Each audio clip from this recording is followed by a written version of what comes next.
I was doing a session, in fact, earlier today for a credit union out in Washington, the state of Washington. And, we were talking about the trust formula. And one of the points came up and I said, all of those variables are really important, but it's kind of like cooking a dish. They're all ingredients. They're all really important, like vulnerability, for example, but you can overdo on any one of those ingredients, right? So it's possible to be too vulnerable. Now, it's pretty hard to do that, but it is possible. And I think that's a big fear for people. They're like, I don't want to be too vulnerable. Then people are going to think I'm weak.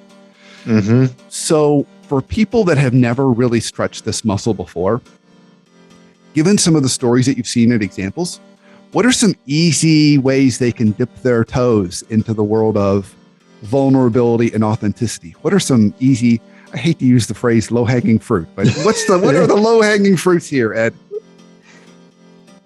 Acknowledging you don't know something. Oh, great. There's such a pressure on guys, especially, but I think it's for leaders often in general to know everything, and for you to, this is not disclosing, the most painful moment of your childhood.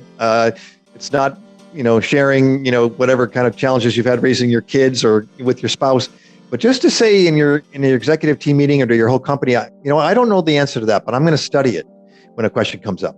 Or do disclose from the get-go? There's something I want to learn more about. I don't understand this cryptocurrency stuff, and I think we should understand it. That move is kind of we'll call it a low-hanging fruit vulnerability move, and it's so important. Microsoft CEO Satya Nadella talks about how we need to go from know-it-alls to learn-it-alls, and that requires vulnerability. Welding together practical insights and powerful conversations to forge world-class leaders. This is the Leadership Foundry Podcast.